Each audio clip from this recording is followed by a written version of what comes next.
প্রিয় বন্ধুরা, আশা করি সবাই ভালো আছেন। আমি শাহজাহান শিকদার আবারও চলে আসলাম আপনাদের সামনে নতুন একটা ভিডিও নিয়ে, মিডিয়ার নতুন একটা খবর নিয়ে।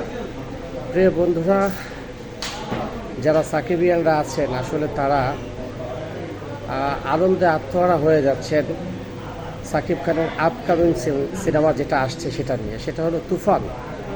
পবিত্র ঈদুল আজহা উপলক্ষে রায়হান রাফির এই সিনেমাটা মুক্তি পাবে এবং এই সিনেমাটা নিয়ে ইতিমধ্যে যে পরিমাণ হাইপ তৈরি হয়েছে সারা বাংলাদেশে, আমার মনে হয় তুফান সিনেমাটা সারা বাংলাদেশের ফিল্ম ইন্ডাস্ট্রির সকল ইতিহাস আমার মনে হয় ব্রেক করে দেবে প্রিয় বন্ধুরা। কারণ তুফান সিনেমা একের পর এক যে ধরনের চমক নিয়ে রায়হান রাফি সাকিব খানকে নিয়ে আসছেন সেটা আসলে অকল্পনীয় বিষয়। আমরা প্রথমে জেনেছিলাম যে তুফান সিনেমায় অভিনয় করবেন প্রিয় বন্ধুরা সাকিব খানের সাথে এই প্রথম ফজলুর রহমান বাবু ভাই। হ্যাঁ, ফজলুর রহমান বাবু ভাই অনেক সিনেমায় অভিনয় করেছেন, কিন্তু সাকিব খানের সাথে আজ পর্যন্ত কোনো সিনেমায় তিনি অভিনয় করেননি। সেই ফজলুর রহমান বাবু ভাই এই প্রথম সাকিব খানের সাথে আসছেন।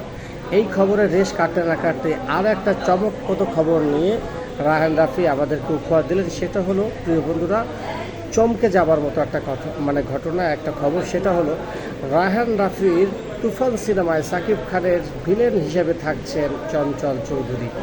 বন্ধুরা, ভাবা যায় ব্যাপারটা? আপনারা কি কোনোদিন কল্পনা করেছেন যে চঞ্চল চৌধুরী অভিনয় করবেন সাকিব খানের বিপরীতে ভিলেন হিসেবে? আসলে আমরা যারা সিরিয়াল লাভাররা আছি, আমরা যারা সিনেমা প্রেমিকরা আছি, আসলে আমরা এক কথায় আমরা কি বলে এটাকে এই খবরটা শোনার পরে আমরা আসলে আনন্দ আত্মহারা হয়ে গেছি। কারণ সাকিব খান আর চঞ্চল চৌধুরী যদি একটা সিনেমার একটা ফ্রেমে পর্দা ভাগাভাগি করে তাহলে সেই সিনেমাটা কোথায় গিয়ে দাঁড়াবে? আমার মনে হচ্ছে রায়হান রাফি আগেই ঘোষণা করেছিল যে এই সিনেমার মাধ্যমে হয়তো 100 কোটির ক্লাবে বাংলাদেশের কোনো ফিল্ম ঢুকতে যাবে ব্যবসা। সেটা আমার মনে হয় রায়হান রাফি আসলে প্রমাণ করে দিবেন। কারণ এই সিনেমাটা এমন একটা লার্জ লেভেলে তৈরি হচ্ছে প্রিয় বন্ধুরা, বাংলাদেশ ভারতের যৌথ প্রযোজনায়, এবং বাংলাদেশের আলফা আই, চরকি, ভারতের ভেঙ্কটেশ ফিল্মস, তিনটা প্রোডাকশন মিলে একটা সিনেমা ভারত বাংলাদেশ দুই দেশেই শুটিং হচ্ছে।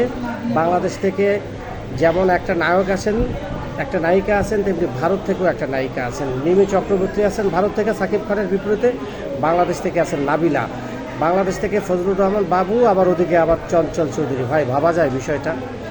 আপনারা কি ভাবছেন প্রিয় বন্ধুরা? আমাকে একটু মতামত দিবেন আপনারা। আমি কমেন্ট বক্সে আপনাদের মতামতের অপেক্ষায় থাকলাম।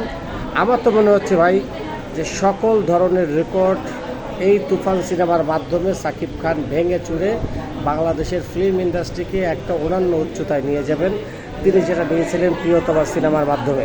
আমার সাথে আমার একটা ছোট ভাই আছেন প্রিয় বন্ধুরা, ওর নাম হলো হেলাল। সেও অনেক সিনেমা প্রেমী এবং সিনেমাকে সে অনেক ভালোবাসে। হেলাল, তুমি বলো সাকিব খানের সিনেমা তুমি কেমন দেখো? কেমন? সাকিব খানের ভক্ত আমি, বিসমিল্লাহির রহমানির রহিম। তাই? সাকিব খানের ভক্ত আমি আগে ছিলাম, এখনো আছি। কিন্তু ভাবা যায় না যে সাকিব খানের ছবি দেখতে আবারও মন চাই, আমার বারবার মন চাই। আচ্ছা, তুমি সাকিব খানের প্রিয়তমা সিনেমা কি দেখছিলা? এটা দেখা হয়নি, বাট অবশ্যই কাজে দেখা হয়নি। আচ্ছা শোনো, তোমাকে আমি একটা বলি, প্রিয়তমা সিনেমাটা দেখবা, এরপরে রাজকুমারটাও রিলিজ হয়েছে, রাজকুমারটা দেখে নিবা। এই দুইটা সিনেমা যদি তুমি না দেখো তাহলে বুঝতে পারবে না যে সাকিব খান কত একজন ভালো অভিনেতা। বুঝতে পারছো তুমি? আর পবিত্র কোরবানির ঈদে কি আসতেছে? তুফান তুফান তুফান সিনেমা আসতেছে, সেটা তো ফাটাই দিবে। দেখছো আমি যেটা নিয়ে ভিডিও করলাম এত সময়, তুমি তো শুনলাম যে সাকিব খান আবার কে, চঞ্চল চৌধুরী, দুইটা নায়ক যদি একটা ছবিতে থাকে তাহলে সেটা কেমন হবে? এটা ফিলিস্টিনের সমস্যা। তা যাই হোক প্রিয় বন্ধুরা, আমার সাথে আমাদের একজন সাকিবিয়ান ছোটো ভাই আছে, চঞ্চল যিনি সাকিবিয়ানের অনেক ফ্যান, তিনিও হেলাল। আমি তার সাথে কথা বললাম। আপনারা বন্ধুরা কি ভাবছেন, ছবিটা কেমন ব্যবসা করতে পারে অবশ্যই কমেন্ট বক্সে জানাবেন। আর যারা আপনারা এখনও আমার পেজটা আপনারা লাইক দেননি বা আমার ইউটিউব চ্যানেল শাহজাহান শিকদার আপনারা সাবস্ক্রাইব করেননি, অবশ্যই আপনারা সাবস্ক্রাইব করবেন। আর সাকিবিয়ানরা যারা আছেন অবশ্যই আপনারা বেশি বেশি করে আমার এই কন্টেন্টটা শেয়ার করবেন। প্রিয় বন্ধুরা, সবাই ভালো থাকবেন, সুস্থ থাকবেন। আমি শাহজাহান শিকদার আবারও আসবো সাকিব খানের এবং বাংলাদেশের ফিল্মের নতুন কোনো খবর নিয়ে। তত সময় পর্যন্ত আপনারা আমার সাথেই থাকুন। আর একটা কথা প্রিয় বন্ধুরা, তুফান সিনেমা কেমন করবে, কেমন ব্যবসা করবে অবশ্যই আপনারা কমেন্ট বক্সে জানাবেন।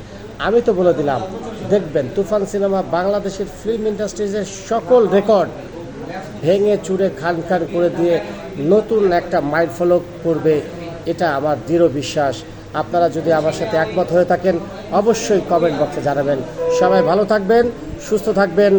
আল্লাহ হাফেজ।